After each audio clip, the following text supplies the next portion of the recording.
Na verdade, hoje eu tinha que falar como o Roberto, o nosso locutor. Senhoras e senhores, boa tarde. Até porque nós temos uma super presença, ilustre, presença essa que todos nós esperávamos nessa palestra.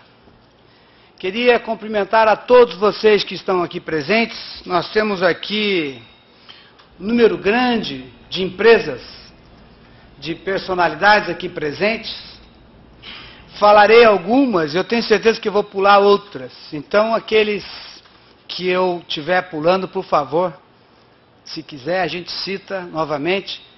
E aqui eu estou vendo logo de cara o nosso diretor-geral do EasyTech, o nosso Instituto de Ensino Superior. Nós estamos aqui, ministro, lançando uma faculdade de engenharia de inovação. Faculdade que nós queremos contribuir para a sociedade brasileira, paulistana brasileira, com um curso de engenharia, de inovação, que pretendemos ser a referência num curso para o Brasil todo, não é? E aqui cumprimento os nossos diretores, Fernando, Otaviano e toda a equipe aqui presente. Eu queria saudar o Procurador do Trabalho do Ministério Público do Trabalho de Santos, Dr. Augusto, na Congás, a doutora Natália, do SP-Trans, Dr. José Borges,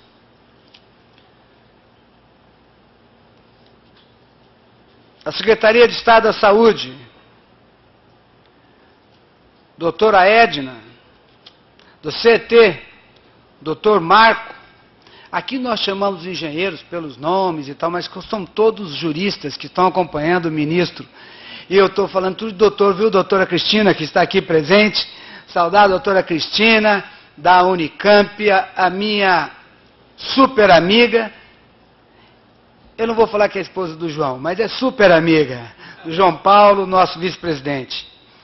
CET, doutora Wanda, da Duke Energy, doutora Maria Cecília, da CETESB, doutor José Armando, ainda bem que eles escreveram com letra grande, dá para eu enxergar tudo. Doutor Hildo, da Telefônica, doutor José Roberto, da Dersa, doutora Priscila, da Sabesp, doutora Cristina, do Sinaenco, doutor Carlos de Freitas, meu amigo, Sinaenco, doutor Marco Antônio, está ali, companheiro. Quero ver você falar agora sobre a contribuição, viu, com a valorização profissional, aquela briga nossa. Ministro, vou aproveitar para brigar com ele depois, viu? Lá atrás, é meu amigo, Marco. Brincadeira. Doutor, você gostou dessa, né, Jonas? Doutor Luiz Moretti, do CREA São Paulo. Doutor Antônio Alves Filho. Doutor Jonatas. E todos os nossos advogados, são 12 advogados dos nossos sindicatos de engenheiros no Brasil todo. Nós estamos aqui com todos os presidentes de sindicatos de engenheiros que fazem parte da Federação Nacional dos Engenheiros, acompanhados dos seus advogados, nossos companheiros, nossos batalhadores na luta frequente da nossa classe. E gostaria de falar da importância que é para nós todos, da Federação Nacional dos Engenheiros, de todos os sindicatos aqui representados pela Federação, da oportunidade que temos hoje de ter a palestra do ministro Francisco Rezec, que presidiu o Tribunal Superior Eleitoral de 89 a 90, que foi eleito pelas Nações Unidas em 1997 para a Corte Internacional de Justiça, a Corte de Haia, professor de diversas faculdades. O currículo do ministro era muito grande, eu pedi, eu vou falar só essa partezinha para a gente poder ser rápidos. Então, ministro, eu gostaria de convidar para compor a mesa, fazer a sua palestra, o ministro Dr. Francisco Rezec.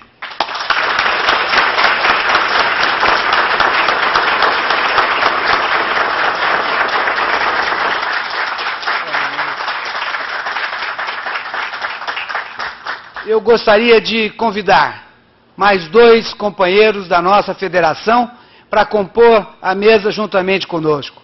Convidar o companheiro Carlos Bastos Abraham, o companheiro Antônio Florentino e a companheira Maria Odineia. Compor a mesa junto conosco. Carlos Bastos Abraham é de Santa Catarina, Antônio Florentino é do Piauí e Maria Odineia é do Maranhão. Meus caros amigos, eu olhava ali no pano de fundo a referência à fundação do Sindicato dos Engenheiros do Estado de São Paulo em 1934. Me ocorreu que a fundação do sindicato é mais ou menos contemporânea da criação no Brasil da justiça eleitoral. Não tem muito a ver com o nosso tema, mas eu queria de qualquer maneira aproveitar para lembrá-los de um detalhe que nos passa às vezes despercebido aos brasileiros, mas que é importante naquilo que nos singulariza perante as outras nações. Este foi, no mundo, o primeiro país que entregou à justiça, à organização judiciária, a responsabilidade pelo processo eleitoral. Muito recentemente, por inspiração do modelo brasileiro, diversos outros países, sobretudo na nossa área, fizeram o mesmo. Muitos então se perguntam, mas como é que as coisas se fazem lá fora? Na imensa maioria dos países, o processo eleitoral, e assim aconteceu, por exemplo, no último domingo na França, vai acontecer em segundo turno, no dia 7 de maio, na imensa maioria dos países, o processo eleitoral é organizado, é gerido por uma repartição do próprio governo. Ou seja, queda sob a responsabilidade do partido político governante. Em alguns outros países, quem cuida do processo eleitoral é um pool, é um consórcio de partidos políticos. Quando nós brasileiros tocamos a pensar naquilo que seria para nós o cenário, se aqui devesse ser assim, se aqui o processo eleitoral fosse responsabilidade ou de uma repartição do governo, lá no Ministério da Justiça ou algo assim, ou de um consórcio de partidos políticos, a ideia é tão horripilante, a ideia é tão assustadora, que nos provoca calafrios. Quer dizer, sim, grandes democracias praticam isso, e para eles lá fora deve dar certo. Mas sabemos que nunca funcionaria para nós, que nos acostumamos a esse modelo já há várias décadas, completaremos 100 anos daqui a não muito tempo mais. Isso porque muito antes, quando se derrubou o Império do Brasil e foi fundada a República, mas se vão 130 e poucos anos já, 120 e poucos anos já, decidiu-se adotar um modelo que era diferente daquele da maioria. A maioria eram países que praticavam o parlamentarismo. eram monarquias constitucionais ou eram repúblicas constitucionais, praticantes do parlamentarismo, aquele sistema onde, na realidade, quem governa é a maioria parlamentar, ou seja, é o conjunto dos vitoriosos nas últimas eleições, dos quais vitoriosos em assembleia parlamentar, o governo não é mais do que uma espécie de comissão executiva. E a justiça faz o quê? A justiça faz aquilo que ela fazia no Império do Brasil, que era uma monarquia constitucional parlamentarista. A justiça julga questões criminais, põe criminosos na cadeia, e julga questões civis dos particulares entre si por amor dos seus interesses privados. Essa frase é do Marquês de São Vicente, quando escreveu a análise da Constituição do Império em 1859. Agora, aquilo que, desde que nós todos aqui presentes nos conhecemos por gente, aquilo que a Justiça do Brasil faz de mais importante, que é resolver os conflitos entre o cidadão e o Estado, qualquer que seja o semblante do Estado, o Estado policial, mas também e sobretudo o Estado empregador, o Estado administrador, o Estado fiscal. Quem resolve esses conflitos? Na maioria dos países lá fora, quem resolve esses conflitos é uma repartição do próprio Estado, no chamado contencioso administrativo, nas chamadas pirâmides encabeçadas por um tal Conselho de Estado, que apesar de todas as guirlandas e lantejoulas, não passa de uma repartição do próprio governo. Ou seja, quando o cidadão, enquanto réu, ou enquanto contribuinte, ou enquanto administrado, ou enquanto empregado, se defronta com o Estado numa relação conflituosa, quem vai decidir o conflito não é um juiz neutro, não é um juiz isento de qualquer compromisso com qualquer dos lados que ele julga, mas é alguém que está vinculado umbilicalmente a uma das partes, à chapa branca, ao Estado. Sim, ninguém duvida, são democracias esplendorosas na França, na Itália, na Holanda, no Reino Unido. E para eles deve funcionar como de fato funciona bem. Mas nós sabemos que por força dos nossos mais de 100 anos de experimentação republicana, à luz do modelo norte-americano que copiamos e que desenvolvemos e que levamos às últimas consequências, isso não funcionaria. Os nossos princípios são outros e vejam bem, quando 5 anos depois de promulgada a Constituição de 88, se deu aquele plebiscito que todos recordam, parece que o povo brasileiro tinha perfeita consciência daquilo que estava decidindo quando rejeitou ao mesmo tempo a proposta monárquica e a proposta parlamentarista. Os constituintes de 88 foram grandemente pressionados por eles mesmos, integrantes da classe política. A Constituinte de 88 não foi uma Constituinte ad hoc, não foi, como muitos queriam, uma Constituinte eleita entre cidadãos para fazer a carta e ir embora. Não. Foi eleita para ser Congresso Nacional, portanto, com os partidos de sempre, com os políticos de sempre, embora dotados na época das melhores intenções.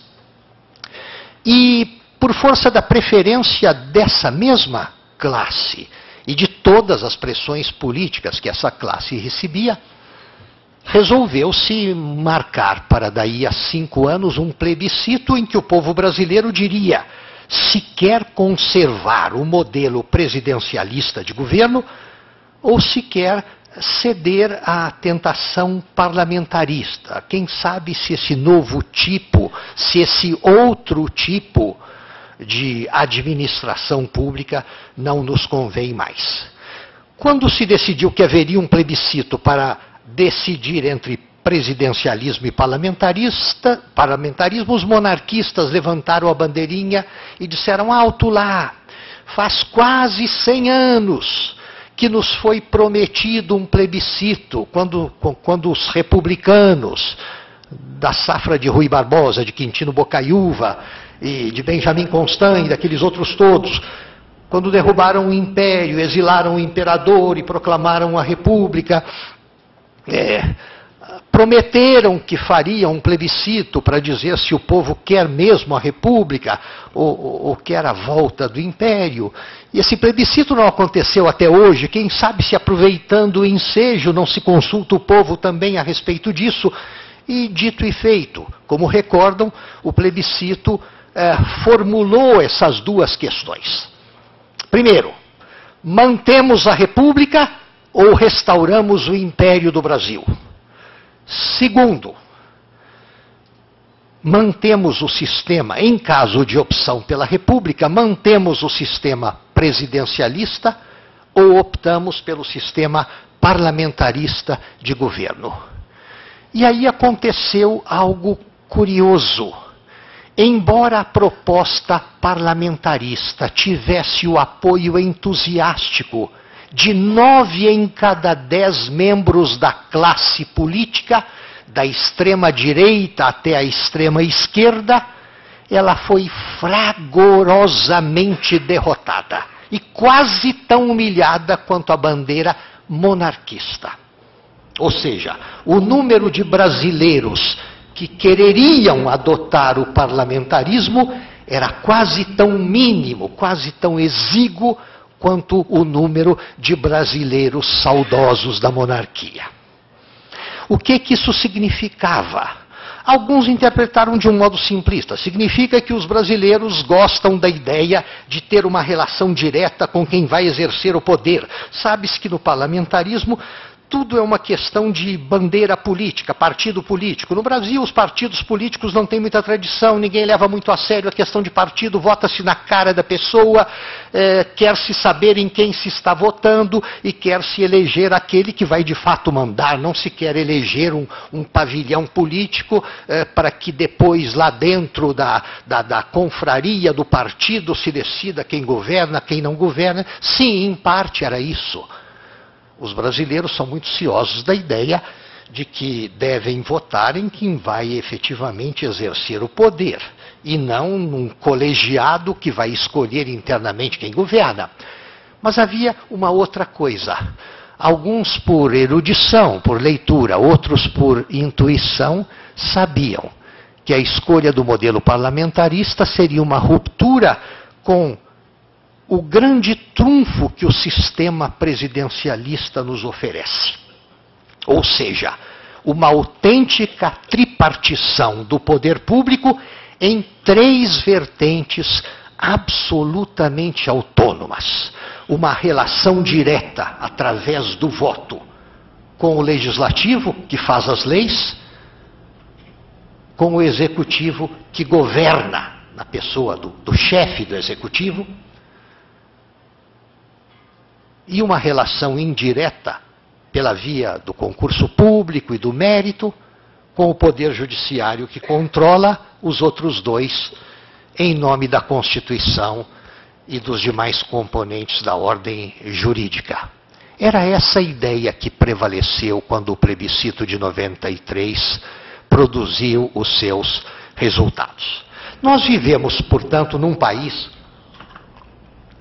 onde aquilo que se submete à justiça, tal como acontece nos Estados Unidos da América, ou um pouco mais, e diferentemente do que acontece na maioria numérica das democracias, aquilo que se submete à decisão da justiça é algo quantitativamente muito maior e muito maior em importância.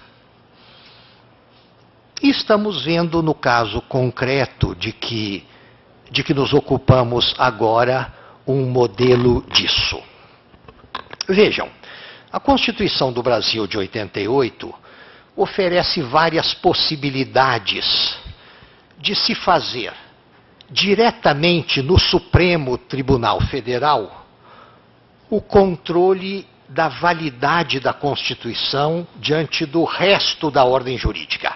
Como fazer com que a Constituição, aquilo que o presidente Dutra chamava o livrinho, como fazer com que o livrinho garanta o seu império e nada daquilo que está abaixo dele, em matéria de leis, decretos, regulamentos, portarias, etc., possa desafiá-lo, possa entrar em atrito com o texto maior. Existem vários mecanismos para isso.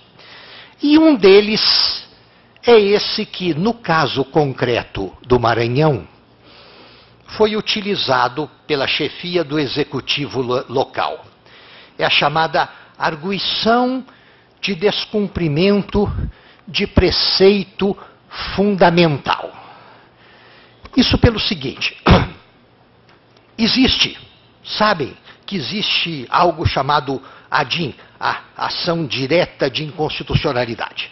Se amanhã o Congresso vota uma lei e qualquer de nós acha que ela não deveria prevalecer, não deveria viger porque ela é contrária a um dispositivo qualquer da Constituição, nós não temos como cidadãos o direito de ir diretamente ao Supremo dizer: Supremo, examine isso aqui e concorde comigo em que isso aqui não deve valer porque é contrário à Constituição. Mas podemos convencer o Procurador-Geral da República a fazê-lo.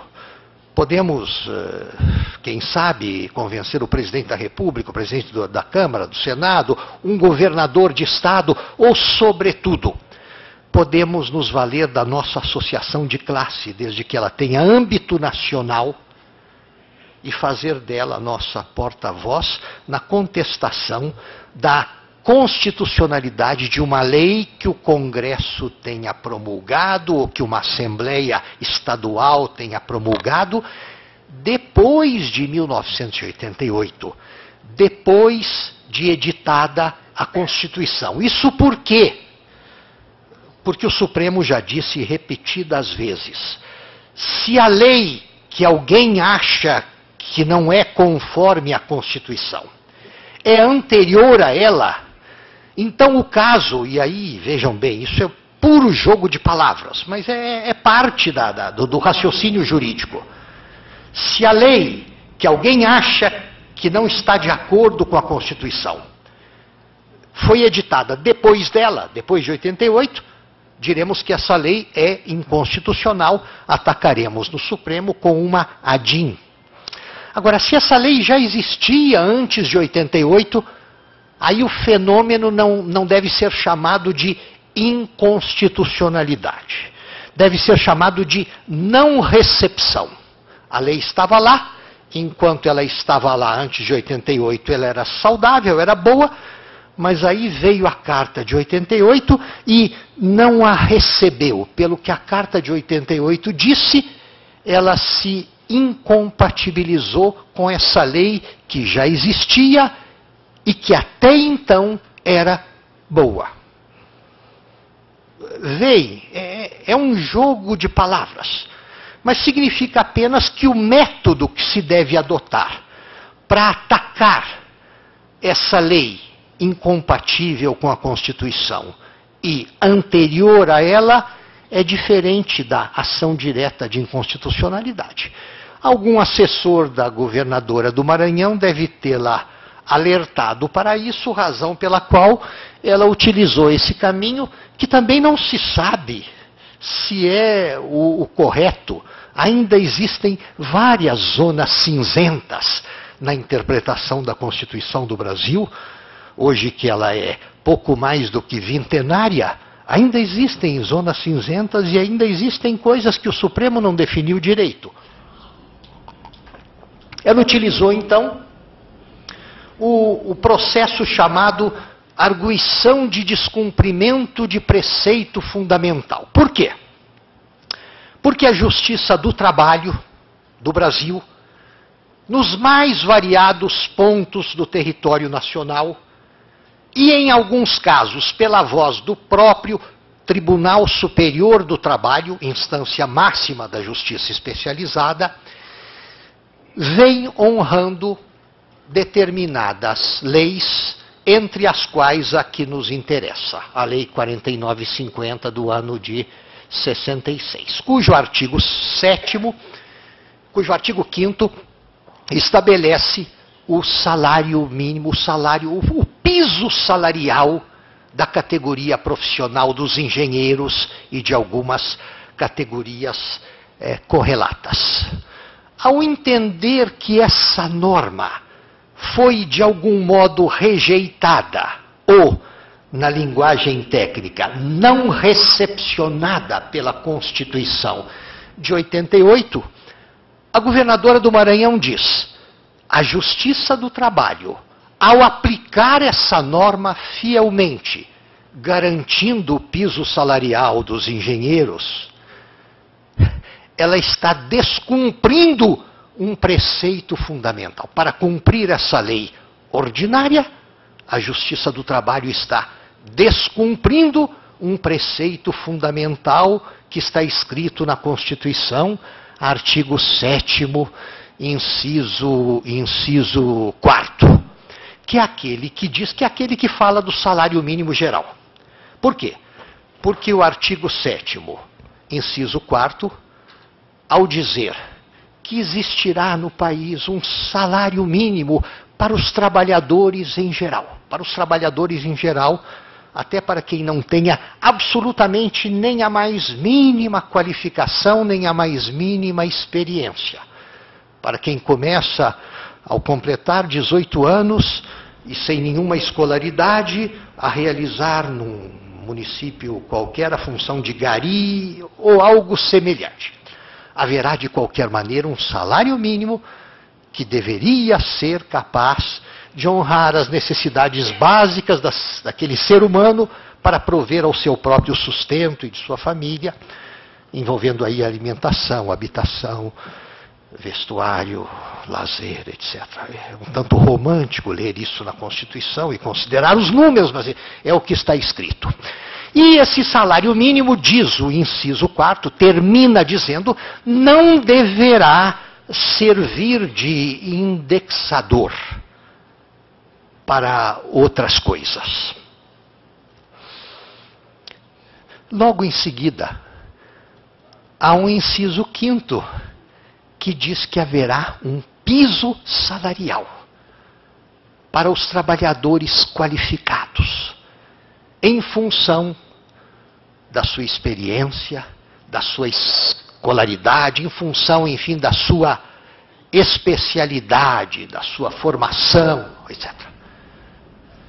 Independentemente das palavras que ali se empreguem, qualquer pessoa minimamente sensata e com um mínimo de boa-fé entende perfeitamente o que é que a Constituição quer dizer no inciso 4º, ao falar do salário mínimo em geral, e no inciso 5º, ao falar do piso salarial das categorias qualificadas.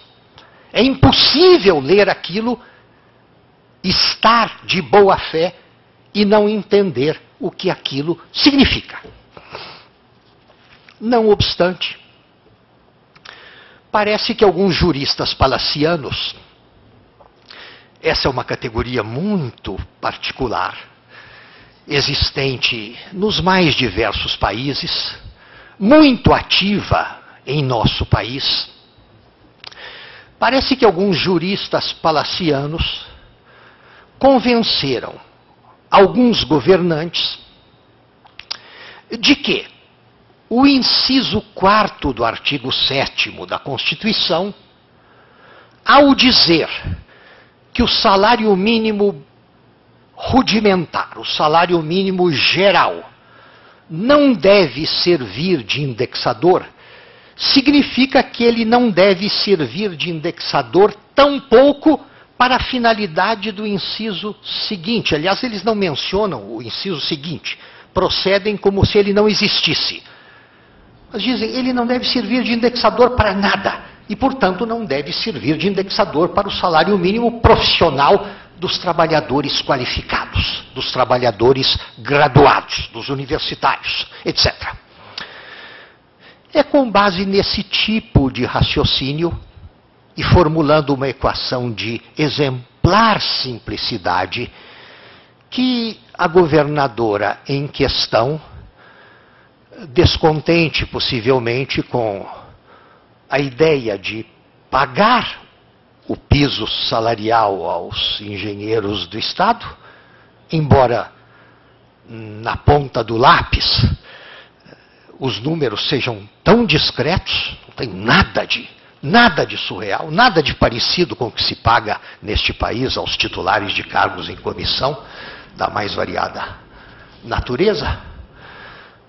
Descontente, entretanto, com o fato de pagar este piso salarial, deseja-se que o Supremo derrube a norma editada em 1966 e que o piso salarial simplesmente deixe de existir. O que mais impressiona e faz duvidar, se não do tirocínio, ao menos da boa-fé dos juristas palacianos, que elaboram para certos governantes esse tipo de equação, é que eles pretendem ler a Constituição em parte. Não há vício de comportamento mais reprovável para qualquer operador do direito do que ler a Constituição em parte. A Constituição foi escrita, por mais exaustiva que ela seja, é verdade, ela é grande, mas ela foi escrita para ser lida inteira. Sobretudo, é imperdoável ler determinado inciso do artigo 7º e fingir que o inciso seguinte não existe. É olímpico o cinismo com que os autores dessa tese de inconstitucionalidade por não recepção, é olímpico o cinismo com que eles dizem que não pode haver um salário, um piso salarial para trabalhadores qualificados, baseado no salário mínimo do inciso 4º, sem dizer uma única sílaba sobre o que será então o salário mínimo profissional, o piso salarial profissional, imposto pelo inciso 5º, cuja expressão vem ali logo em seguida, e cuja leitura é absolutamente inevitável quando se leia o inciso anterior. Vejam, não creio em absoluto que essa espécie de iniciativa possa ter algum sucesso. Que algumas decisões, primeiro que as decisões tomadas pela Justiça do Trabalho, todas elas uniformes e muito bem fundamentadas a respeito do piso salarial, falam alto ao Supremo Tribunal Federal. Mas acredito, sobretudo, que a própria história do Supremo, na análise de temas correlatos, e na análise até mesmo desse tema precípuo, ajuda grandemente a prever o desfecho para este caso.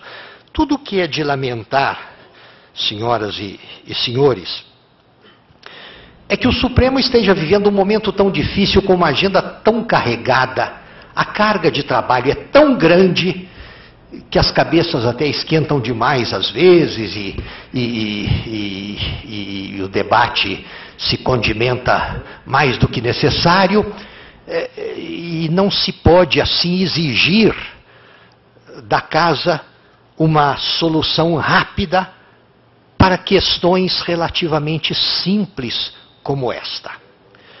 Mas a hora, de qualquer maneira, é de esperar por uma decisão que ponha fim a esse tipo de preocupação, porque é uma preocupação injusta, é uma preocupação desnecessária. As pessoas têm mais o que fazer. As pessoas têm mais com que se afligir e não deveriam carregar este peso a mais no horizonte das suas consciências, no horizonte das suas aflições, das suas inquietudes.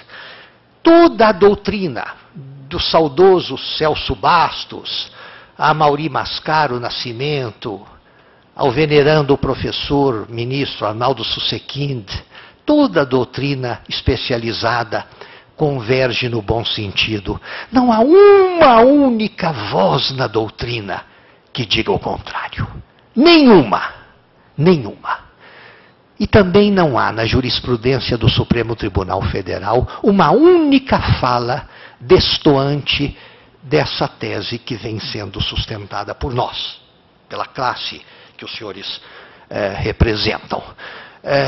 Vejam, até mesmo o ministro Moreira Alves. Moreira Alves foi uma das figuras mais notáveis da história recente do Supremo, mas ele se caracterizava também por ser o mais ortodoxo.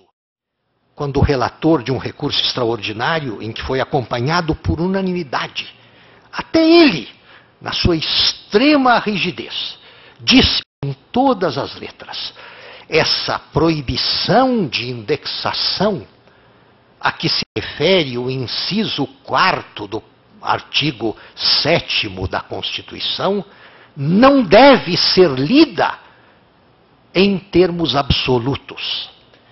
Ela significa apenas que a indexação não se deve projetar na seara econômica. Nós sabemos, diz ele, por que essa norma foi escrita.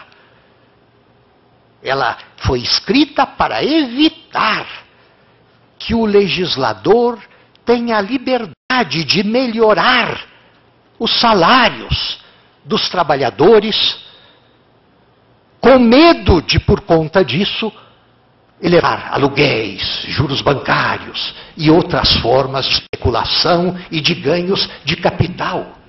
É bem essa a fronteira de que estamos falando. A fronteira entre os ganhos do trabalho e os ganhos do capital. Todos estão fartos de saber em que circunstâncias foi escrita a Constituição de 88. Estávamos ainda sob o palio de uma inflação galopante, no momento mais glorioso do galope inflacionário. Naquele final de governo Sarney, em que os números ameaçavam chegar a 3 dígitos por mês. E foi nesse contexto que se disse, por favor, que não se indexe no salário mínimo o aluguel que as pessoas pagam, o preço das mercadorias, os juros. Era isso que se queria evitar. Que os ganhos do capital fossem de algum modo vinculados. E o voto Moreira Alves, nesse célebre caso, explica exatamente isso. Não tem nada a ver com os ganhos do trabalho. Não tem nada a ver com a indexação pelo salário mínimo básico, do salário também mínimo, também piso, de uma categoria de também trabalhadores. Portanto, não é preciso de mais do que um mínimo de sensatez e um mínimo de boa-fé para aceitar como verdadeiro aquilo que é proposto pela categoria quando intervém neste processo, para o qual é de se esperar que tudo, vejam bem, tudo me parece uma questão de calendário. E tudo que eu espero é que isso se deslinde o mais cedo possível. Agora, quanto à natureza do desfecho, eu não tenho dúvidas. Eu não imagino que do Supremo se possa ouvir algo destoante daquilo que a boa análise jurídica e a boa fé recomendam. Era isso que queria compartilhar com todos à tarde.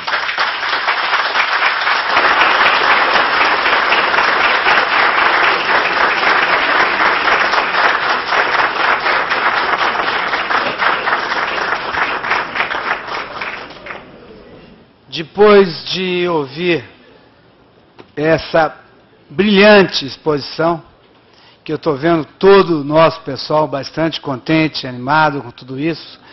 Antes de passar a palavra às perguntas, eu queria convidar para compor a mesa os nossos baluartes dessa discussão, que é Dr. Jonas e doutora Silvia.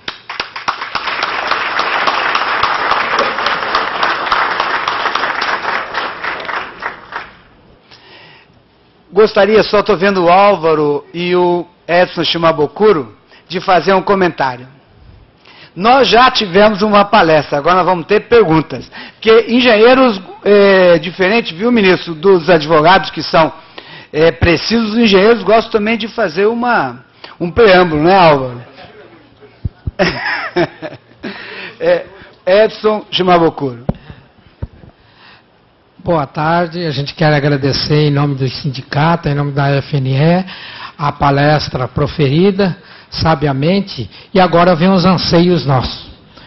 O primeiro anseio nosso é, pelo inciso 4º e o inciso 5º, então, se houver realmente uma boa vontade, não só dos governadores, mas também da parte jurídica, nós temos direito ao piso salarial, correto? Certo. Então nós estamos hoje, a maior dificuldade nossa é o concurso público, que aí o regime é estatutário. Houve um veto na Lei 4.950-A, que é justamente para o regime estatutário, porque houve uma ordenação de despesa do Congresso que não poderia ser.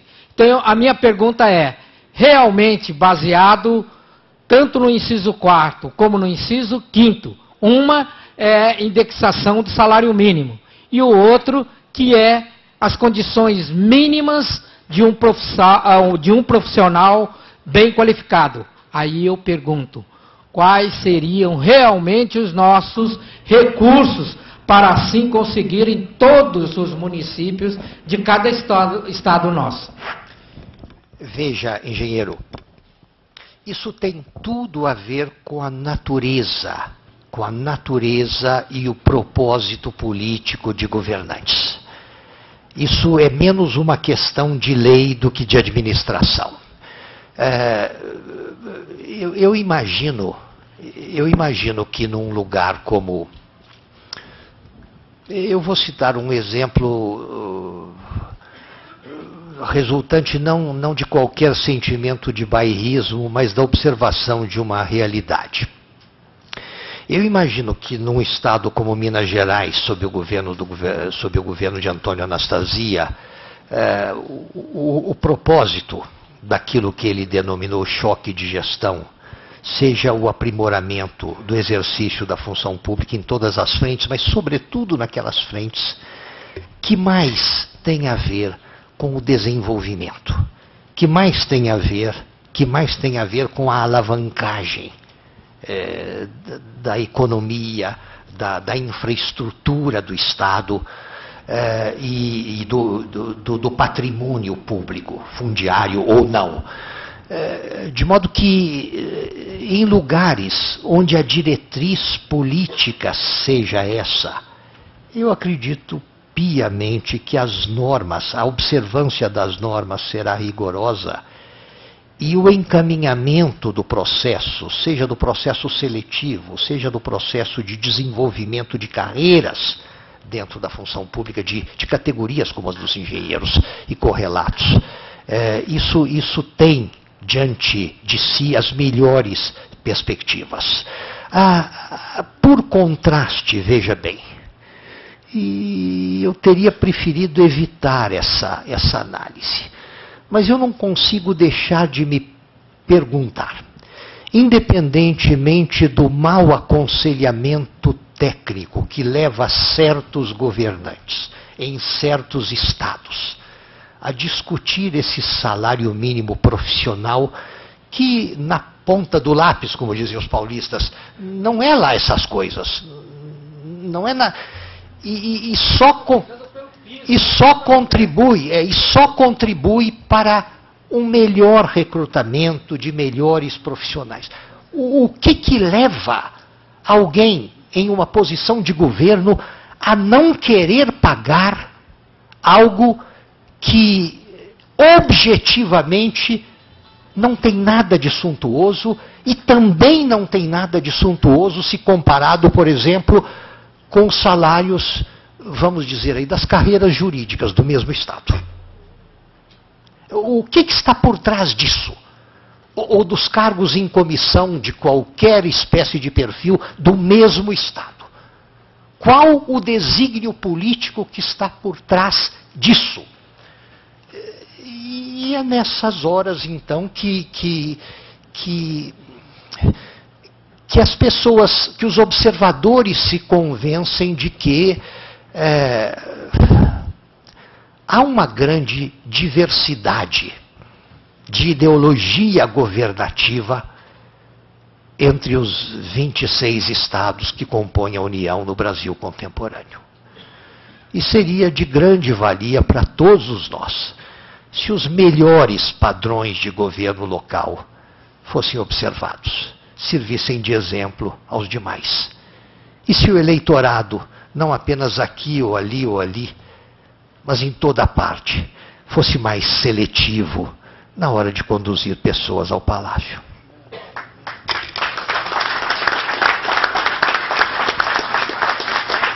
Álvaro. Ali, ó. Você disse que o engenheiro é preciso. A minha pergunta era a pergunta do Edson, mas só que eu queria só dar um informe, não é discurso. É o seguinte, recebemos lá no CREA, mês passado, uma instrução, os nossos colegas conselheiros aqui sabem disso, sobre essa questão, na onde nós, conselheiros, deveríamos, como se diz, acatar a questão, exigir nos nossos pareceres o cumprimento do mínimo profissional pela Lei 4950A para os seletistas, mas que não se aplicasse isso aos servidores públicos, aos trabalhadores estatutários. Então, isso foi sacramentado lá no CREA no mês passado. É isso, obrigado.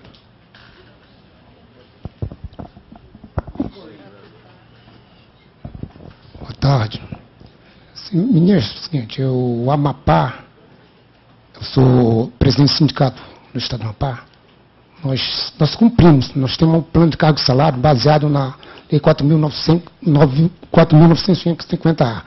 Entretanto, isso foi uma conquista nossa há 4 anos atrás, e o salário aumentou várias vezes e não está havendo realmente a recomposição do piso. São 8 salários mínimos para 8 horas. São 9, não salário mínimo. E tem o seguinte, no plano de cargo e salário, tem uma gratificação, a GEDAI, foi aprovada, mas nunca foi regulamentada. Como é que a gente tem que proceder para que o governo cumpra o que está no plano de cargo e salário, que é a regulamentação da GEDAI, da gratificação? Eu lhe perguntaria uma coisa. O senhor fala de seletistas do Estado ou de estatutários? Olha, nós somos aprovados em concurso público. São estatutários, são funcionários estatutários. Somos. Foi tentada alguma coisa no Tribunal de Justiça local? Não? Ainda não. Sim. Nós estamos tentando chegar primeiro ao governador, ainda não conseguimos. Sim. Então nós queremos partir depois para a fase judiciária. Sim. Está chegando, são 4 anos e nós queremos primeiro exaurir a discussão, são amigáveis até. Sim. O meu conselho seria, nesse caso, se não houve nenhuma tentativa de convencimento do governador... Já houve. Sem sucesso. Sem sucesso algum, não nos recebeu. Não há dúvida nenhuma de que o Tribunal de Justiça é a solução. Até porque ele lhe dá direito depois a recurso a instâncias superiores.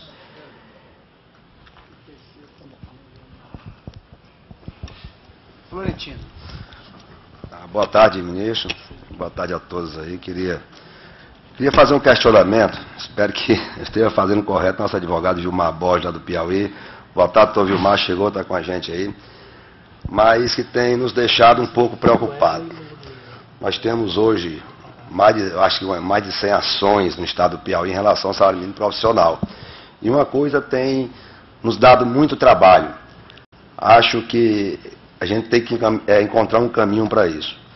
Depois da edição da súmula número 4 do STF, que tratava exclusivamente sobre a não indexação das vantagens, no caso, em relação à insalubridade, né, que foi dada em relação à solicitação de insalubridade, com o salário mínimo. Nós começamos a ter alguns problemas, e isso tem constantemente crescido dentro do nosso tribunal e dentro do estado do Piauí, que é a questão seguinte: quando todas as nossas ações que a gente tem ganho e tem levado em relação ao salário mínimo profissional, quando a gente vai para a questão da tabela do PCCS, daquelas empresas, a gente começa a ter problema. Por quê? A gente vai lá e estabelece uma ação solicitando o salário mínimo profissional de profissionais que já estão com 20 anos dentro da atividade. Esse profissional, a justiça é evidentemente seletista ou estatutário, aonde a lei prevê isso aí, a justiça tem dado. Só que a partir daí, ele fica na base da tabela, tem 20 anos já, fica na base da tabela com o salário mínimo e vinha constantemente sendo reajustado à medida que o salário mínimo fosse reajustado, aquele salário base, aquele salário mínimo profissional seria reajustado. E hoje nós estamos começando a ter problemas em relação a essa questão, porque já está havendo uma posição do nosso próprio tribunal em não ceder mais isso. Ou seja, as pessoas que estão adentrando hoje com o aumento real do salário mínimo podem adentrar com salários superiores àqueles que anteriormente ganharam na justiça, porque os tribunais não estão mais acatando que ele se faça, aí seria indexação, né? Baseado que eles, mesmo estando na base da tabela, não consegue-se que você mantenha os 6 salários mínimos, 6 ou 8,5, ou 9, da forma do tempo de trabalho.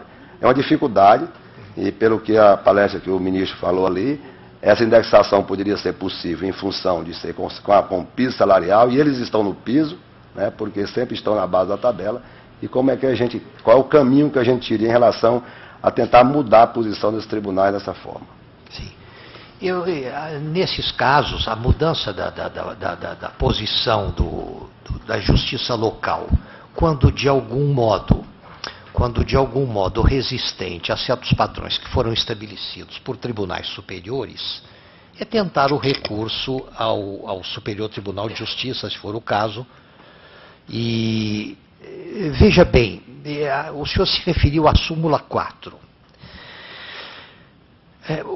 Esse é o grande problema que torna vulnerável o sistema de súmulas, das súmulas vinculantes, mas mesmo das súmulas simples anteriores à súmula vinculante. Toda a crítica feroz, às vezes, que se fez a esse tipo de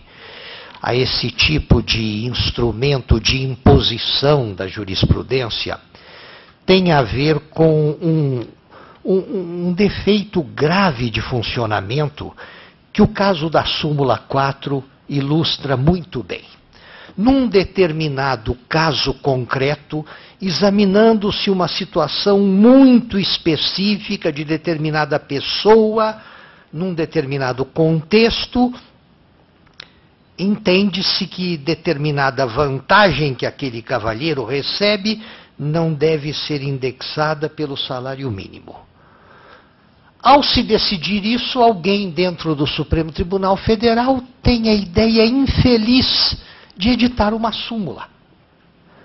Ora, quantos casos o tribunal imagina que virão no futuro iguais àquele e que serão facilitados pela súmula? O quê? 2, 3 nos próximos 40 anos? Nem isso. É de uma impressionante infelicidade editar súmulas miúdas, microscópicas, como essa número 4, sabendo-se que se está cuidando de uma situação microscópica que não vai se reproduzir e que aquilo só vai servir para semear a confusão na cabeça de juízes de grau inferior que vão, por analogia, querer aplicar a súmula, por analogia, por extensão, por desdobramento, querer aplicar a súmula a situações que não têm a ver. Não é? Foi exatamente o que aconteceu o tempo todo com essa infeliz súmula 4. Já que o próprio Supremo, em outras ocasiões, disse muito bem o que é a diferença entre vantagens e salários, etc., mas não teve, enfim, não teve ânimo bastante para apagar aquela súmula, e ela continua causando danos. E a situação que o senhor narra tem exatamente a ver com isso. É tentar fazer subir a matéria e ver se isso se resolve num plano superior, porque a situação é visivelmente iníqua, não poderia acontecer isso.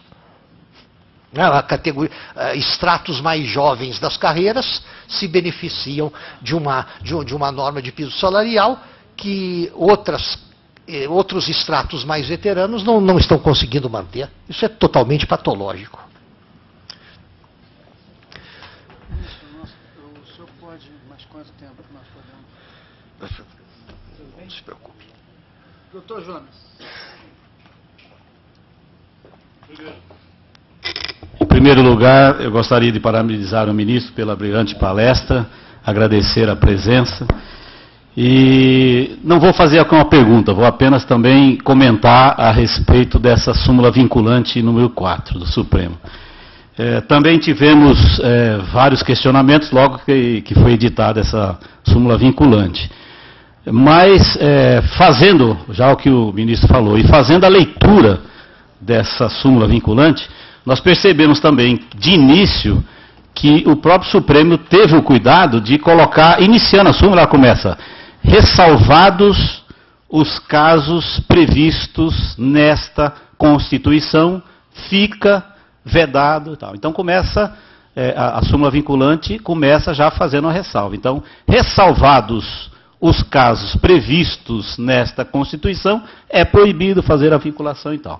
E, como a palestra do ministro já muito bem esclareceu, o caso do piso salarial do engenheiro está exatamente no inciso seguinte, no inciso 5º do artigo 7º. Então, a súmula, em hipótese alguma, se aplica ao nosso caso, porque ela mesma já faz a ressalva de que os casos previstos na Constituição estão excepcionalizados. Então, não se aplica a esse caso. Então, eu acho que só para reforçar, a palestra do ministro deixou claramente evidente a inaplicabilidade da súmula vinculante número 4.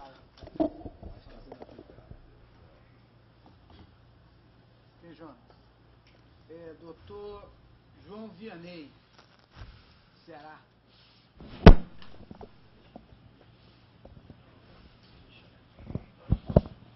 Bom, ministro, primeiro eu quero dizer que nós, no Ceará, no nosso curso de Direito, nós éramos, assim, que seus discípulos na cadeira de Direito Internacional, e quero dizer da felicidade de ter lido o senhor pelos livros e ter ouvido a sua brilhante palestra aqui, que as duas escritas e a fala comungam muito bem a profundidade com que o senhor defende suas ideias, né? A professora nossa, catarinense, indicava muito o senhor e nós nos debatíamos muito sobre o seu Tratado de Direito Internacional, que era um livro que era muito usado na nossa faculdade. Muito bem. A súmula vinculante número 4, na verdade, ela já vem de outra confusão, de outra súmula do TST. Existia uma súmula que falava que o adicional de insalubridade era sobre o piso quando a convenção coletiva, ou lei, ou acordo coletivo tivesse um piso salarial. Por uma dedução até lógica, se o adicional de insalubridade era sobre o salário mínimo, se aquela categoria tem um piso, o mínimo era o piso, né? Uma confederação de empregadores entrou na justiça e daí essa súmula, aí redundou na súmula vinculante número 4. O Supremo, o TST então ficou, por um tempo, o juiz do trabalho ficaram assim, e agora, o que é que a gente faz? O Supremo disse que não pode usar o salário mínimo, a CLT diz que pode usar o salário mínimo. Eu me lembro que na primeira audiência que eu fui depois disso, o juiz sobrestou o feito, disse, eu vou deixar aqui até que as coisas se resolvam, né?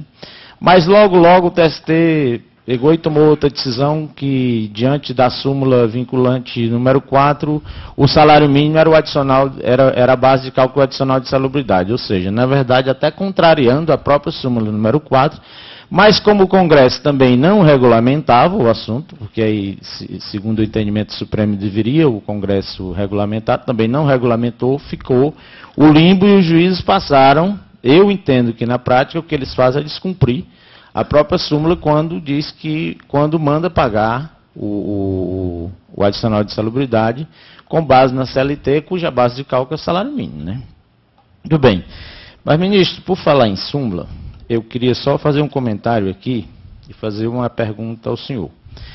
O TST, além das súmulas, ele tem uma seção de dissídios individuais e uma seção de dissídios coletivos, que emite as orientações jurisprudenciais, que na prática tem o mesmo valor hierárquico jurídico, vamos dizer, das súmulas, né? As OJs, inclusive, no patamar de conhecimento dos recursos, de admissibilidade dos recursos de revista, elas estão no mesmo patamar, né? A OJ 71, da seção de dissídios individuais, diz o seguinte: a estipulação do salário profissional em múltiplo do salário mínimo não afronta o artigo 7º, inciso 4º da Constituição Federal, só incorrendo em vulneração do referido preceito constitucional a fixação de correção automática do salário pelo reajuste do salário pelo reajuste do salário mínimo. Ou seja, na minha opinião, ele dá com a mão e tira com a outra. Por quê?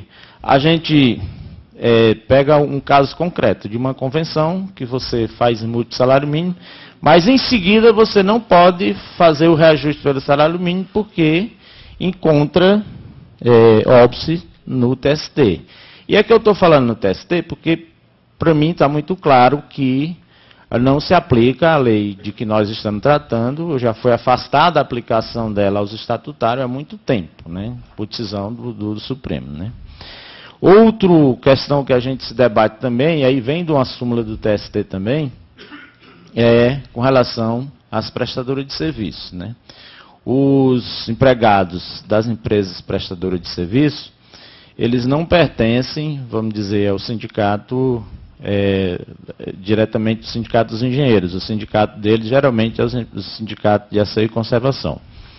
Aí você tem uma convenção da categoria, estabelecendo o piso, mas aí lá vem o TST e diz o seguinte: ó, esse piso aí da categoria preponderante só vale se tu tiver convidado outro sindicato para participar da negociação. Ou seja, você tem a lei, tem a convenção, tem a categoria regulamentada por profissão, mas você esbarra na 374 do TST, que amarra a vinculação ao outro sindicato participar. Só que essa participação não é voluntária, o outro sindicato nem sempre quer participar, tem interesse. Aliás, nem tem, porque geralmente os salários praticados pelos terceirizados, e geralmente essas terceirizações são no serviço público, eles são aviltantes, são baixíssimos, e os governos não têm interesse nenhum em modificar. Então, é o seguinte, a pergunta concreta é com relação à súmula 71, a OJ 71, que, na minha opinião, ela concede e, em seguida, retira a possibilidade de se manter o valor do salário reajustado. O senhor tem razão na equação que faz.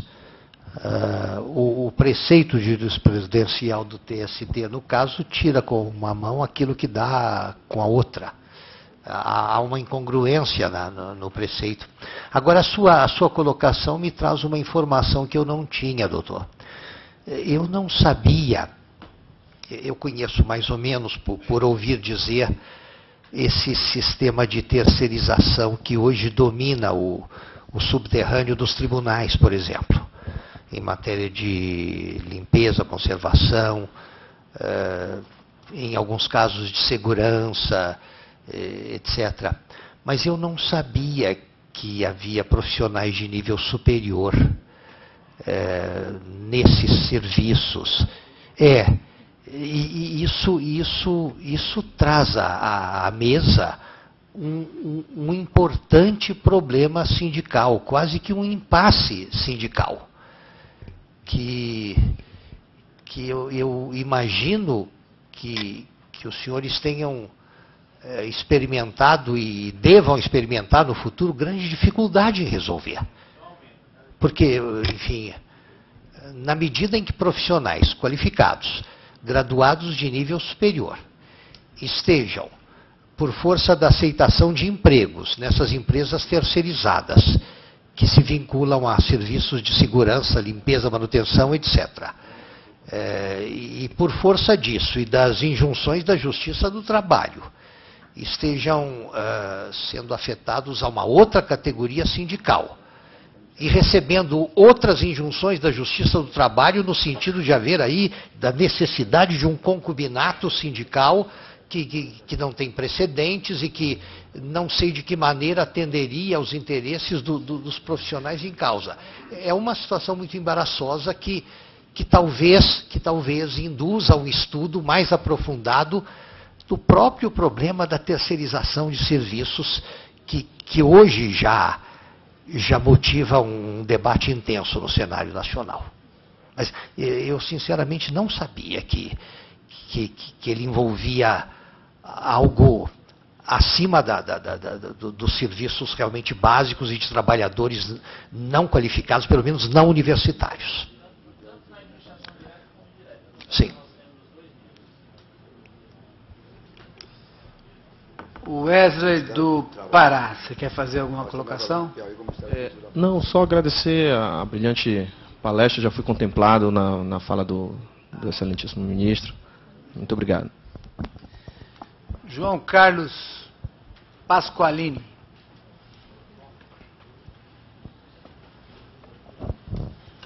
Bibo, você pensou que fosse você, né? Ministro, eu gostaria imensamente de agradecer pela brilhante aula. Fiquei maravilhado com o seu enfoque a respeito dessas características culturais do nosso povo. O senhor salientou muito bem essas nossas virtudes, mas eu acredito que essa súmula número 4, ela faz parte de nossos vícios. Um vício que a gente percebe tanto na esfera municipal, como estadual, como federal, que é o legislar pela exceção. O brasileiro parece que tem muita tendência a usar as exceções para fazer leis. A gente vê isso aí no Vale Transporte, aqui na cidade de São Paulo, vê isso nessa bendita súmula 4 e vários outros exemplos. Eu acho que deveríamos, em nome dos brasileiros, fazer uma campanha para que se legisle pela regra, pois, por regra, somos todos honestos. Obrigado. Eu lhe agradeço. Agora o João Carlos Gonçalves Bibo.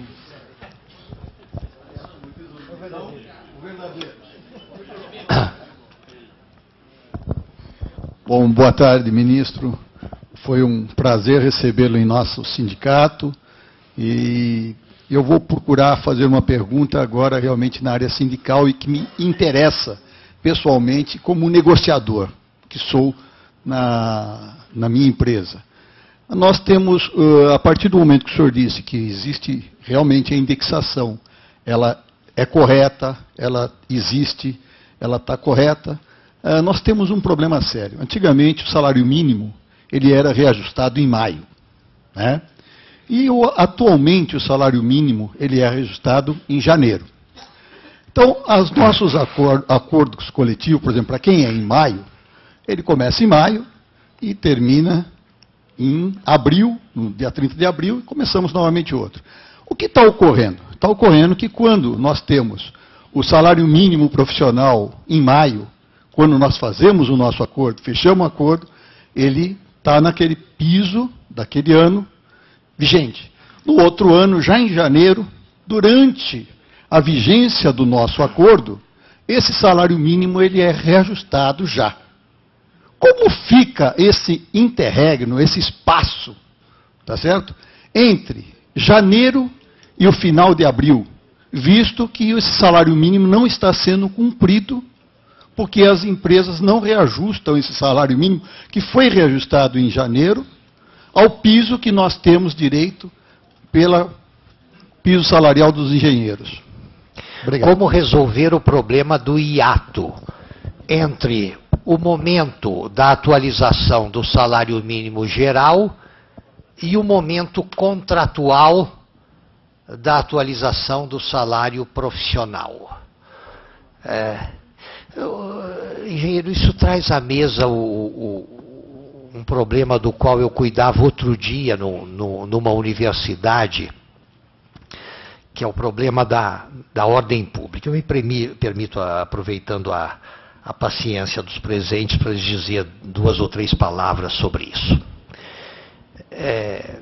Soberania e ordem pública são 2 conceitos a respeito dos quais erra-se muito. Faz pouco tempo, no exame do caso da extradição de Cesare Battisti, verificou-se que na Praça dos Três Poderes, em Brasília, sabe-se muito pouco sobre o que é soberania. O que ela permite, o que ela não permite, o que ela autoriza, o que ela não autoriza. Cometeram-se erros clamorosos dos 3 lados da praça. O mais penoso é que, de 2 desses 3 lados, os erros clamorosos serão perdoados pela história. De um deles, não. Isso não vem ao caso agora. Ordem pública também é um conceito de difícil depuração. Quando se fala em ordem pública, pensa-se logo que ela significa o quê? A paz nas ruas. Ordem pública é aquilo que o governo, que a administração pública tem o dever de manter. A paz nas ruas, a ordem, a noção de que existe alguma autoridade ali que não é a lei da selva. Nesse sentido, o conceito vige até mesmo em direito internacional, no sentido de que um governo pode ser responsável, o governo de determinado país pode ser responsável pelo dano que aconteça com um estrangeiro ali de passagem, na medida em que esse estrangeiro tenha sofrido qualquer espécie de dano causado por particulares, mas por força do fato de a administração pública não ter assegurado o que? A ordem pública, ou seja, os serviços de polícia e de controle da situação. Agora, num segundo sentido, mais técnico, jurídico e um pouco mais sutil, ordem pública é aquilo que caracteriza todo preceito de lei de qualquer nível, não necessariamente algo eminente, nada de necessariamente constitucional, pode ser algo de lei ordinária, mas que limite a liberdade contratual dos particulares. Preceito de ordem pública é todo aquele preceito de lei que temos que obedecer quando exercitamos a nossa liberdade de contratar. Vamos a um exemplo assim folclórico. Pedro se apaixona simultaneamente por Maria e por Dulce. E as duas, correspondendo a esse amor, aceitariam um casamento triangular. Por que isso não é possível? Porque a norma, no caso constitucional, que rege o matrimônio é uma norma de ordem pública. Você não pode dizer, então, que o império da vontade e a liberdade de contratar que eles possuem autoriza o casamento triangular. Num plano não constitucional, existem várias normas em matéria de direito do trabalho, às vezes muito ordinárias, mas que são de ordem pública, no sentido de que nós não podemos, como particulares, dizer que vamos contratar usando a nossa liberdade contratual em sentido avesso àquela norma. Por exemplo, o pagamento de salários ao trabalhador. O senhor não pode contratar com o seu jardineiro, ainda que ele aceite e deseje, dizendo que vai pagar a ele salários semestrais a cada 1º de junho e a cada 1º de dezembro. Não pode. É um preceito de ordem pública aquele que manda pagar o salário mensalmente até o dia tal do mês, uma coisa assim. Bom, Então toda a questão se resume em saber, isso eu não sei lhe responder assim a queima-roupa. Se a imperatividade da norma que garante o piso salarial é ou não algo que deve ser entendido como um preceito de ordem pública. Se a resposta a isso for afirmativa, é preciso dar um jeito de, em 1º de janeiro, rever toda a dinâmica contratual para ajustá-la ao salário mínimo geral. Se não, espera-se até a data base. Mas vejam bem, é claro que as categorias envolvidas podem resolver isso mansa, pacífica e amigavelmente, conforme os interesses dos envolvidos, dos interessados. Mas se isso devesse se resolver conflituosamente diante dos tribunais, esses teriam, em última análise, o Supremo teria que definir como de ordem pública ou não a norma que estabelece o salário mínimo, o piso salarial profissional. E, sinceramente, eu não tenho como elaborar isso assim neste momento.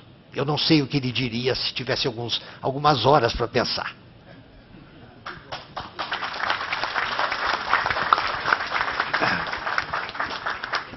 Silvana. Sou Silvana Guarnieri, da Delegacia do Grande ABC. Parabéns, ministro Rezec, excelente palestra, aprendemos muito e vejo muito a disponibilidade sua de estar aqui conosco como pessoa que vem em nosso auxílio. Eu faço um preâmbulo primeiro no sentido de que o ABC é uma região industrial, tá? Por acordos trabalhistas, às vezes a gente consegue estabelecer o salário mínimo profissional nas empresas. Por uma outra parte, o próprio CREA também consegue fazer uma fiscalização em cima dos engenheiros que são responsáveis técnicos de empresa. Mas, fora essa quantidade de engenheiros, nós temos ainda muitos outros, e eu acho que a grande maioria ainda que estão nas outras empresas, que a gente não consegue fazer com que esse salário mínimo seja possível para todos eles, né? E também temos uma quantidade de novos engenheiros que estão se formando na região, que tem uma expectativa muito grande dessa realização do salário mínimo profissional. E eu acredito que isso até viabilize que esses novos engenheiros possam atuar realmente como engenheiro na área de saneamento por esse Brasil inteiro, nas áreas de transporte, de mobilidade e outras coisas, que eles acabam não fazendo isso pelo fato de poder ganhar mais, talvez, no banco. Então, a minha pergunta é bem sucinta. Qual o caminho que ainda nós devemos percorrer? Quais são as necessidades que nós temos ainda que percorrer perante os tribunais? E quanto tempo o senhor acha que isso ainda deve levar para que efetivamente a gente possa ter isso cobrado direto pelo departamento, pelo Ministério do Trabalho, pelas delegacias trabalhistas? Doutora Silvana, a senhora se refere ao salário mínimo profissional, ao piso salarial? Sim. Sim. Não, eu tenho aí um prognóstico grandemente positivo. Porque eu acho que, do ponto de vista... Veja bem, o caso que dará a tônica dos demais casos todos é esse que está hoje no Supremo, sob a relatoria da ministra Rosa Weber, e que foi suscitado pela governadora do estado do Maranhão. Tenho notícia que, em outros casos, a matéria foi, de um certo modo, contornada, porque decidiu-se pela impropriedade da arguição de descumprimento de preceito fundamental, sem se entrar no mérito. Mas eu acho muito, muito, muito pouco provável que se tangencie a questão central do piso salarial neste processo. E também, veja bem, o Supremo é composto por seres humanos determinados na sua ação, no seu roteiro, por fatores também humanos. Eu considero o fato de que para a relatora, que é a última das integrantes do Supremo, a mais recente na composição do tribunal, este é um caso de solução relativamente fácil, e que, enfim, marcaria de modo bastante adequado a sua presença, os seus primeiros meses de atuação no tribunal. Não creio que este processo deva demorar para ser julgado. E à base desse, se como todos esperamos, o mérito da questão for decidido, ou seja, a validade do piso salarial estabelecido no molde como a lei de 66 o estabelece, né, o problema todo se dissipa.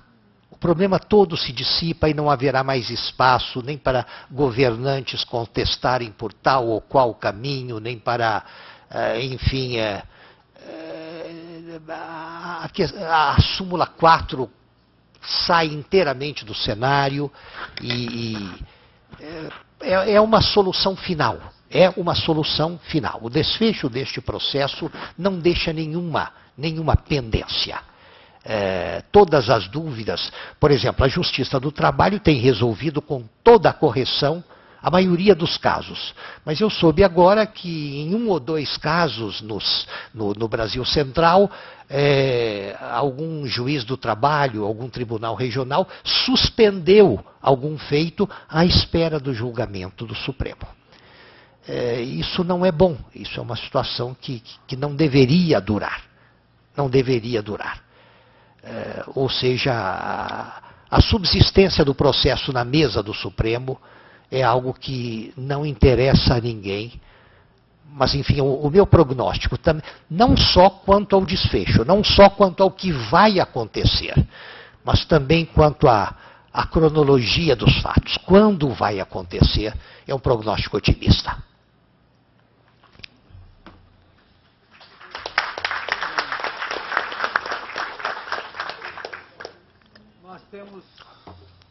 Nós temos mais 5 pessoas inscritas ainda e nós vamos terminar nessa quinta, que o último é o Azambuja. Então, Tereza.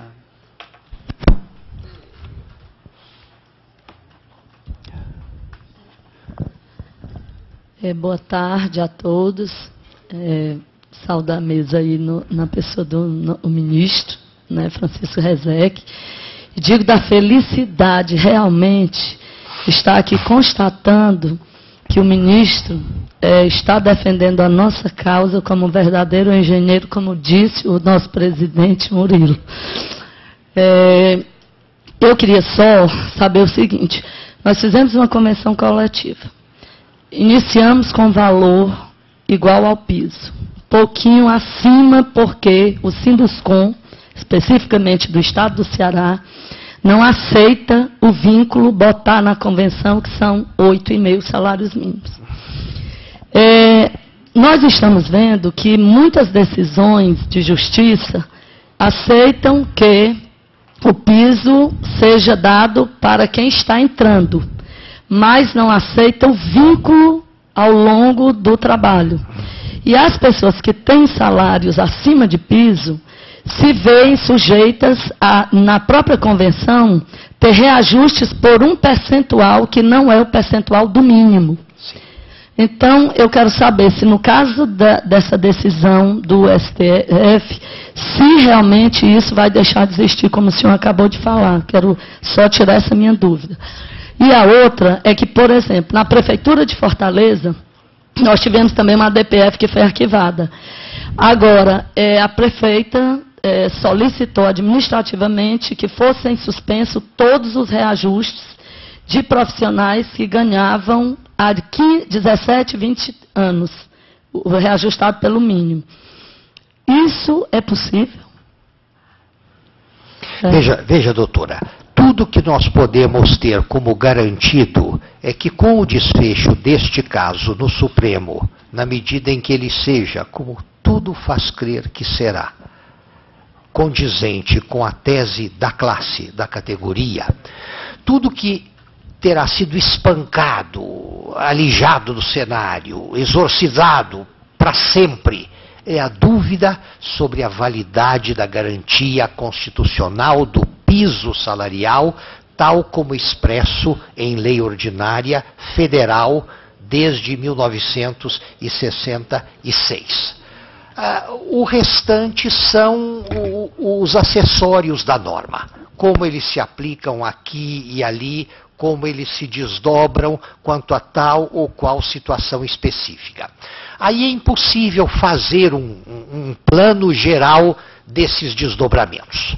Mas tudo o que ainda subsiste como problema, por força da dúvida, da zona cinzenta que ainda temos, até que o Supremo resolva definitivamente a questão da validade constitucional do piso salarial da lei de 66, isso sim fica afastado, e quanto a isso, o sono coletivo será tranquilo. Férez. Boa tarde, ministro. Gostaria de colocar uma questão aí que acontece em várias empresas aqui do Estado. A questão, por exemplo, quando tem algum concurso público ou um processo seletivo, eles colocam no edital como analista. Então, de vez eles colocar como engenheiro, eles recrutam a pessoa como analista, né? Mas eles exigem a formação de engenheiro. Sim. Aí chega lá, eles querem pagar o salário não do piso, e aí alegam que a função é como analista. Então eles procuram esse meio para fugir, para não pagar o piso salarial. Outra coisa que acontece também, por exemplo, eles contratam, e no edital colocam, precisa de engenheiro, administrador, economista, né? E aí contratam ele como analista. E aí você vai brigar pelo piso salarial, falou, eu não posso, porque ele também tem um economista, aí se eu dar para vocês, vou ter que dar para eles, então fica essa discussão perante as empresas. Como é que isso seria visto no tribunal? Em relação à nomenclatura que eles usam como analista para fugir do pagamento do piso salarial e pela contratação, assim, de cargos com formações diferentes.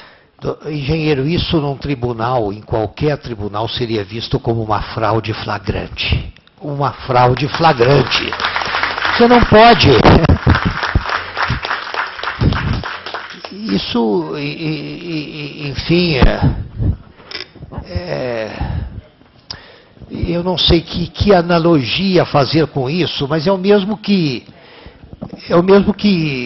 anunciar o recrutamento de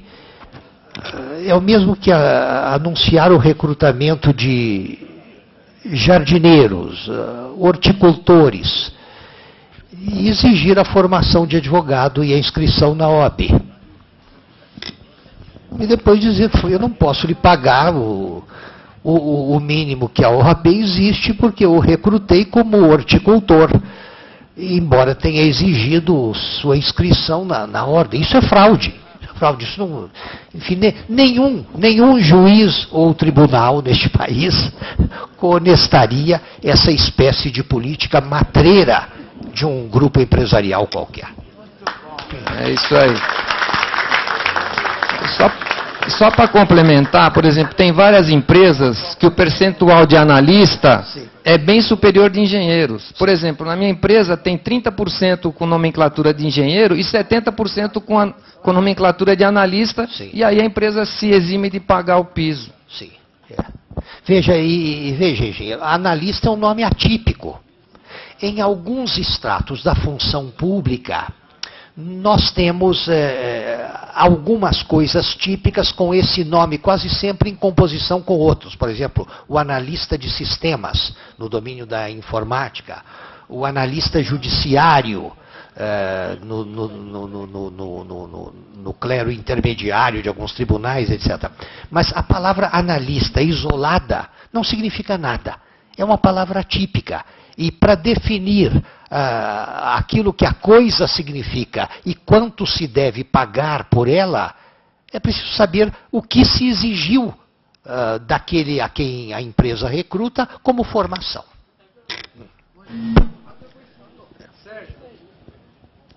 Sérgio. Boa tarde. Ministro, antes de mais nada, parabéns pela aula de lógica e coerência dos seus pensamentos. Aqui, como engenheiros, todos somos lógicos, mas tenho certeza que aprendemos muito. Eu sou diretor da delegacia do Grande ABC do Sindicato de São Paulo e eu quero lhe prestar uma informação. A terceirização de mão de obra e de cérebros de obra também é antiga. Para o senhor ter ideia, a fábrica de caminhões da Volkswagen, lá em Resende, só trabalhou com mão de obra e com cérebros de obra terceirizados. Todos os departamentos de engenharia, com exceção dos gestores, que são funcionários da fábrica, todos pertencem a empresas terceirizadas, desde a sua fundação há mais de uma década atrás. Isso se estende aqui em São Paulo de maneira exorbitante. Todo o projeto da Volkswagen Automóvel, estou lhe falando da Volkswagen porque eu fui funcionário lá por 30 anos. Toda a seção de projetos da Volkswagen Automóveis hoje, aqui em São Bernardo, tem 80% da mão de obra, diga-se cérebros de obra, porque nós não trabalhamos com o braço, mas com a cabeça, são de empresas terceirizadas. E qual é o objetivo disso? O empresário brasileiro quer lucro, doa a quem doer e se doer no bolso do trabalhador, ótimo, eles chegam ao paraíso. E o grande perigo dessa terceirização de cabeças que conduzem a estratégia técnica das empresas, e isso ocorre também na área médica. Foram compartimentados os hospitais, existem seções de radiologia, bancos de sangue, todas com mão de obra terceirizada, ou seja, médicos terceirizados. Qual é o grande perigo disso, pelo menos na nossa área aqui dos engenheiros? Sabidamente mal pagos, como os chineses, paraguaios, africanos e etc.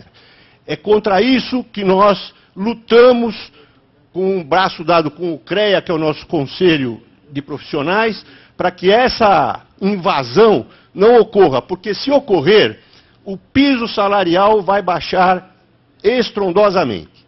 Era essa informação que eu queria lhe dar, para que o senhor e os seus pares saibam que as terceirizações estão ocorrendo não só na área de engenharia, médica, mas como um todo. O empresariado nacional tem essa mentalidade de lucrar absurdamente. Para isso, o achatamento salarial é primordial.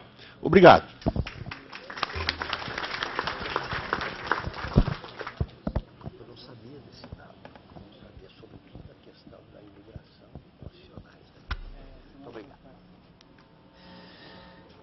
Wiesler, aqui...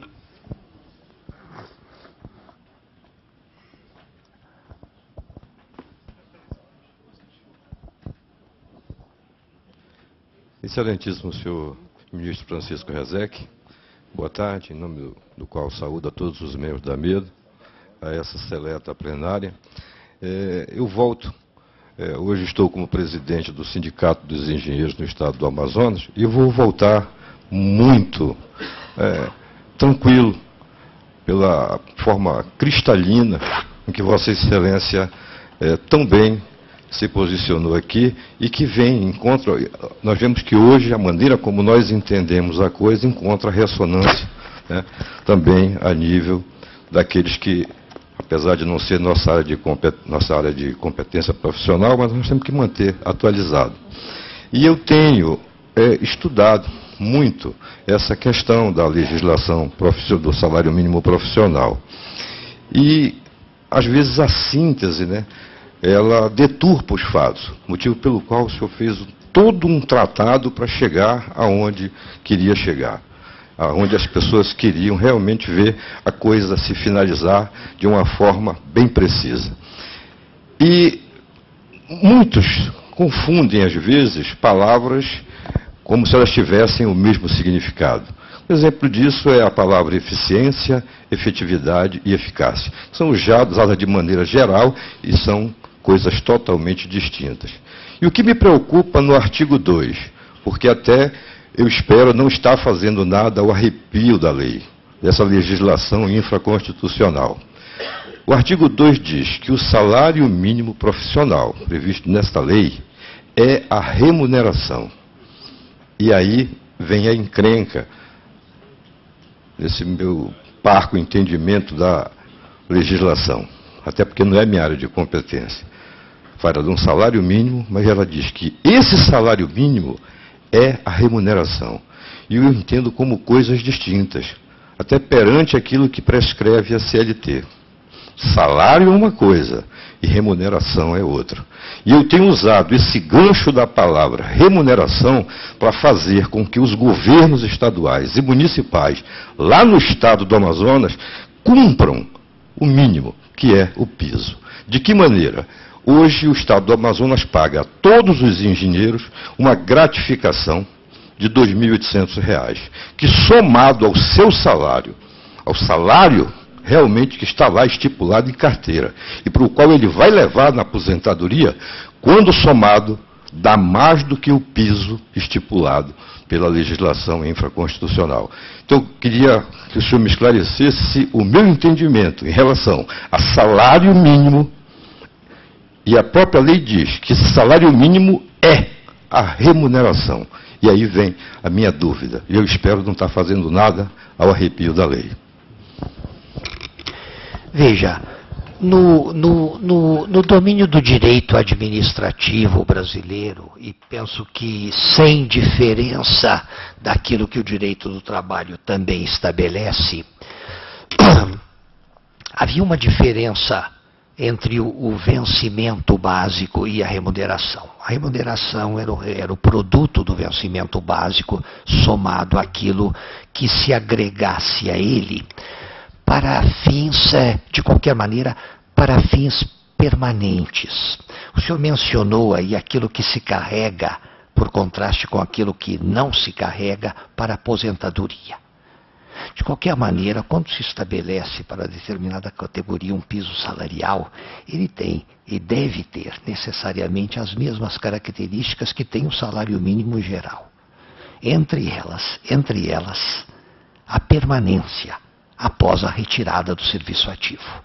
Não se pode, então, estabelecer alguma coisa que, enquanto remuneração global, honre o piso, mas que passe a desonrá-lo a partir do momento em que, perdendo alguns dos seus pilares de composição, seja tudo quanto sobra na hora, por exemplo, da licença, ou da licença remunerada, ou da aposentadoria. Né? Isso é uma questão que no âmbito sindical tem enorme importância e deveria ser objeto de atenção permanente. Porque é um tema que sempre pode levar à controvérsia no âmbito do direito, mas é preciso, e nesse particular, veja, engenheiro, nesse particular a Justiça do Trabalho é sempre impecável naquilo que decide.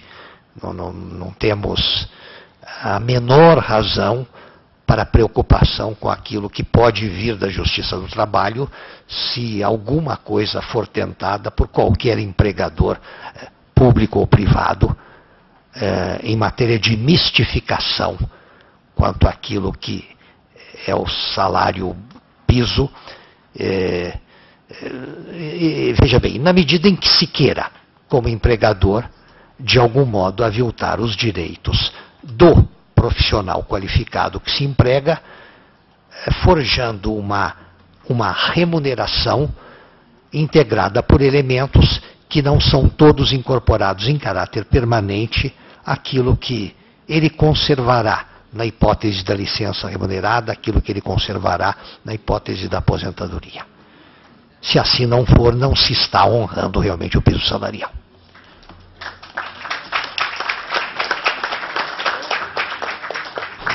Azambuja.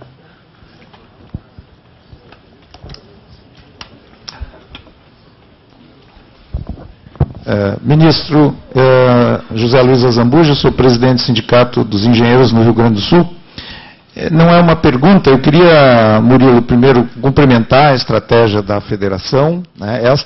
Este encontro que nós há tempos, né, vínhamos propondo realizar e que foi realizado nesse dia de hoje. Eu saio daqui, ministro, com uma tranquilidade pela firmeza das suas colocações e as suas convicções em relação ao julgamento que se espera que em breve aconteça, né? Mas saio também um pouco angustiado, porque eu acho que esta questão, ao se estender, e também no contexto das coisas que tem o Supremo, ela não é seguramente a mais importante das questões que estão lá, mas para nós porque a gente está vendo agora as informações de hoje, né, já de julgamentos sobrestados, aguardando esse desdobramento, e eu queria trazer um elemento. No Rio Grande do Sul a gente conseguiu, com que a Justiça, com que a Secretaria, a Superintendência Regional do Trabalho, através da sua fiscalização, começasse a atuar, fiscalizando o pagamento do salário mínimo profissional aos engenheiros das empresas. Fizeram isso durante um período e agora, recentemente, houve uma instrução do Ministério do Trabalho para que esse trabalho fosse suspendido até que se resolvesse a questão que está sendo julgada. Então, veja, a gente começa a ficar cercado na prática, no dia a dia, e impedidos de melhorar e avançar na nossa atuação como sindicato, inclusive, né, buscando esse direito dos engenheiros, que para mim é tranquilo também, e as suas colocações reforçam, mas a gente fica angustiado no sentido de que precisaríamos, e eu sei das dificuldades disso, né, por isso externando uma angústia que eu quero compartilhar com todos, porque na medida em que se demora esse processo do julgamento, a tendência é ir agravando, a gente ir perdendo, inclusive, conquistas, tendo que recorrer à justiça, e aí já estamos esbarrando no sobrestamento de algumas ações que estão julgadas. Então, para nós era essencial, se a gente conseguisse acelerar dentro do Supremo, né? Eu quero cumprimentar pelo seu trabalho lá, o Murilo tem nos relatado os contatos que são importantes com os demais ministros, né? E que a gente pudesse sensibilizá-los por aí, né? Na medida em que há uma demora, a gente tem mais e mais dificuldades, né, de atender aquilo que a lei estabelece. Muito obrigado e parabéns pela sua exposição. Eu lhe agradeço.